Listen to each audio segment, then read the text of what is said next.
Beleza, meus queridos? Continuando aqui então, né, para a gente finalizar essa apostila 3, né, a última partezinha aqui dos blocos econômicos, tá bom? A gente vai então pegar os principais e as questões que estão ocorrendo no momento, beleza?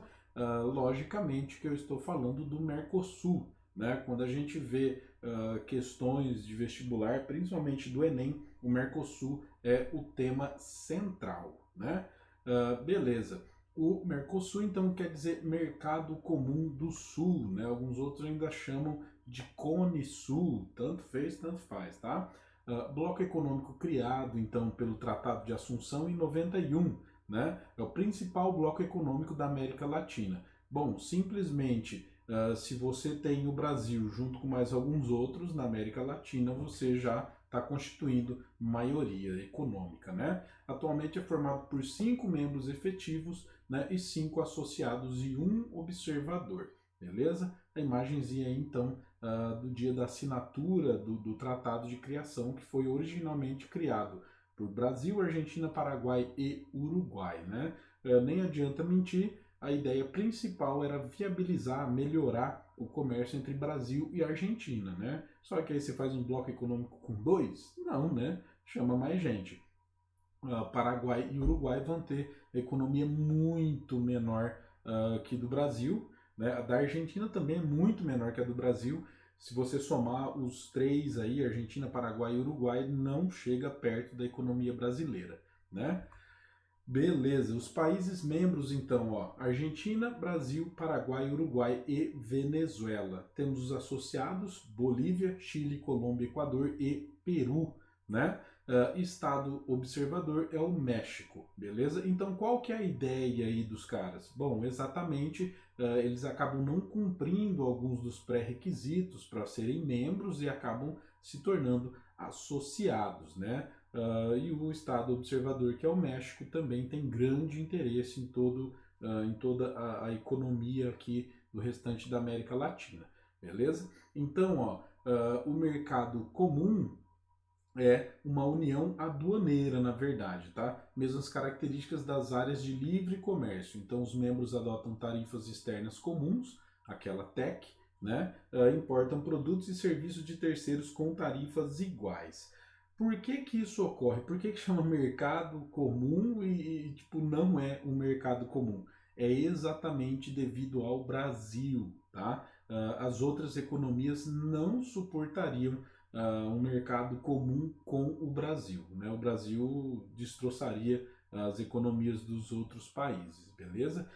Isso é bastante notado quando a gente vê as crises que de vez em quando ocorrem entre Brasil e Argentina, né? Principalmente com a Argentina tentando sobretaxar alguns produtos brasileiros, beleza? E é lógico, a resposta do Brasil, meu, arrebenta com qualquer um. Então, ó, expansão do Mercosul. O advento do Mercosul ampliou bastante as relações comerciais e financeiras do Brasil com seus vizinhos do Sul e Sudoeste. Até os anos 80, os países platinos não eram parceiros comerciais importantes, principalmente com relação a investimentos, né? Então, nos anos 90, passaram a figurar notadamente a Argentina entre os mais importantes para o comércio exterior brasileiro, né? E o interessante é o seguinte, essa relação Brasil-Argentina ela é muito melhor pro Brasil. Né? Por quê? Porque a nossa economia, a nossa produção é muito mais complexa.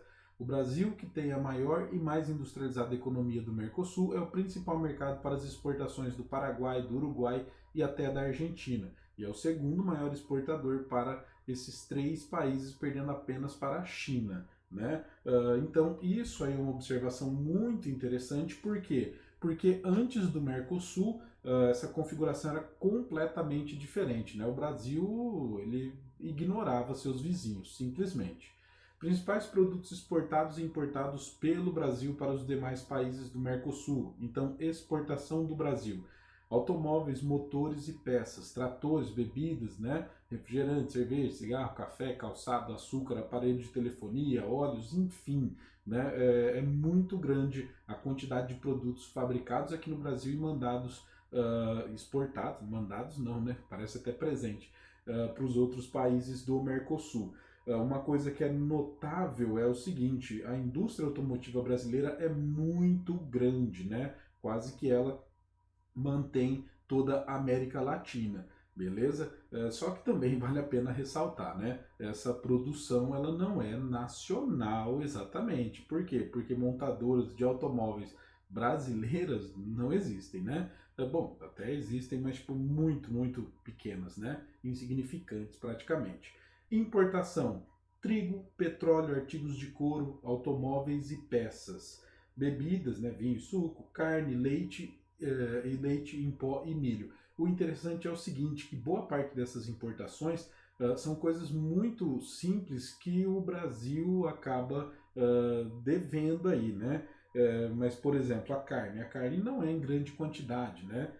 Aquela coisa, a carne argentina é muito famosa, então a gente sempre compra e tudo mais, mas não é, digamos assim, um produto crucial para a economia brasileira. Já o trigo é. O trigo é um grande problema, uma grande questão, né? O Brasil não produz todo o trigo que ele deveria. Por quê? Porque o clima não ajuda, né? A soja para a gente é muito mais importante, né? E assim por diante, beleza? E daí a gente entra em uma sequência aí, digamos, de atualidades um pouco aí do passado. Você bem pode ver que é de 2012 aí, ó.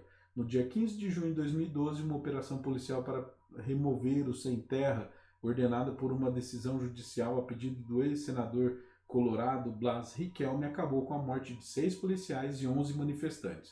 A desocupação envolveu cerca de 300 policiais contra 150 camponeses, né?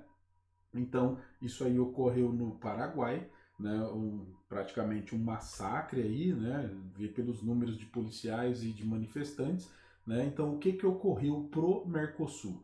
Né? O Fernando Lugo era o presidente do Paraguai. Então, a acusação apresentada no Senado alegava que Lugo governou de maneira imprópria, negligente e irresponsável, gerando a constante confrontação e luta de classes sociais que, como resultado final, trouxe um massacre entre compatriotas. Né? Os 5 pontos pelos quais se acusou o presidente. Primeiro, então, deles, ó, falta de reação frente à morte dos 11 camponeses e 6 policiais no enfrentamento, né? Usar o comando de engenharia das Forças Armadas em 2009 para ato político, autorizar o uso de forças militares contra colonos em um conflito de terras localizadas no departamento do Alto Paraná, não colocar em prática uma política eficaz para diminuir a violência, apoiar o protocolo sobre o compromisso com a democracia no Mercosul sem ratificação parlamentar, né? Então, logicamente que isso vai dar alguns pepinos aqui pro Mercosul, principalmente pela grande tendência aí de direita, né? No período aí você bem pode ver, né? Os governantes aqui do Mercosul, a galera, todo mundo da esquerda, né? Tanto é que olha só quem está aqui, né? O Chaves, que não é o da praça. Mas enfim, o Paraguai foi suspenso, então, do Mercosul após o impeachment do presidente Fernando Lugo. Como consequência, o último empecilho para a inclusão da Venezuela no bloco. A aprovação por parte do Senado paraguaio foi superado. Né? Ou seja, o Paraguai ele era contrário à entrada da Venezuela no Mercosul. A condicionante imposta para o retorno do Paraguai ao bloco é reconhecer a Venezuela como membro, suspenso por um problema interno, e o retorno então está sujeito a uma solução externa. O que, que vai ocorrer? Exatamente a grande pressão aí da esquerda, né, querendo então a entrada da Venezuela no Mercosul, acabou então ganhando. Então os caras fizeram um joguinho ali, né, e acabaram bloqueando quer dizer, na verdade, permitindo a entrada da Venezuela enquanto o Paraguai estava suspenso. E pro Paraguai, o Mercosul é muito importante, por isso que ele acabou aceitando. E aí a gente vai falar um pouquinho sobre a crise na Venezuela. Por quê? Porque a crise na Venezuela acabou então criando a suspensão dela do bloco, né? E o que, que ocorre na Venezuela? Bom, é uma crise muito grande mesmo, né?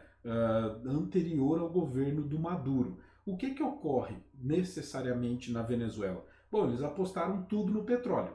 Acontece que há pouco tempo até a cotação do petróleo ficou negativa, né? Algo nunca notado quase aí na história da humanidade, né? Desde que nós somos dependentes de petróleo para a nossa produção de energia industrial e assim por diante, né? Então já existe, já ocorre na Venezuela um conflito de alguns anos, né?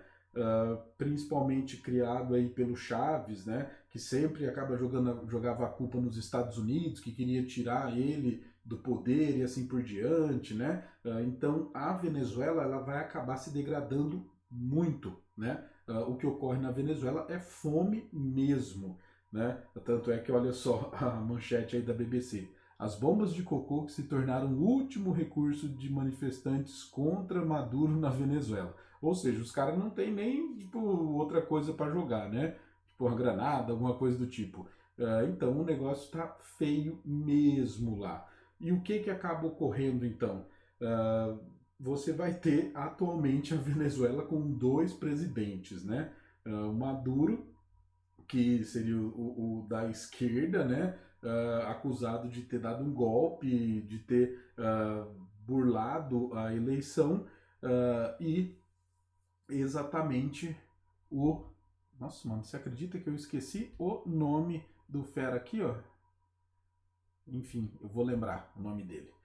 Uh, então, simplesmente a Venezuela agora tem dois presidentes, né? Então, logicamente que o impasse é bastante profundo aqui quanto a essa questão. Então, bora lá, ó. Em 2 de dezembro de 2016, os países fundadores do Mercosul, Argentina, Brasil, Paraguai e Uruguai, anunciaram que, em decorrência do descumprimento de normas do bloco, a Venezuela, a partir dessa data, estaria suspensa do Mercosul.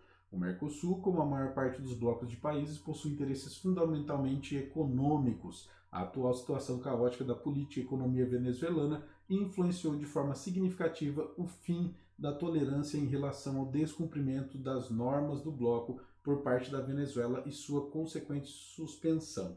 Bom, simplesmente a gente vai ter a Venezuela desrespeitando muitos tratados, né? Entre eles tratados humanitários, que vão, logicamente, contra qualquer possível apoio aí das relações internacionais, né? E assim por diante. Então, é lógico, lembrei o nome do cara, Juan Guaidó, né? Então, logicamente que é impossível você manter a Venezuela dentro do bloco, né? Até porque você tipo, não sabe quem que é o presidente, né? Então, logicamente que ela vai se manter suspensa, beleza? Então, eu poderia parar aqui, mas eu vou finalizar com outros dois, tá bom? Tratado Norte-Americano de Livre Comércio, que é o NAFTA, né? Então, vai ser uma zona de livre comércio formada por Canadá, Estados Unidos e México, né? Que está em vigor desde 94. O que ocorre de principal aí dentro desse bloco? Bom, a gente tem essa associação, né, chamando o México depois, principalmente com a ideia dos Estados Unidos, de conter a entrada dos mexicanos nos Estados Unidos. Por quê? Bom, eles viram que seria quase impossível segurar os mexicanos lá, e aí o que eles pensaram? Falaram, não, vamos criar um bloco, a gente coloca os mexicanos, né, melhora, cria algumas indústrias lá e geramos emprego. O que vai ocorrer?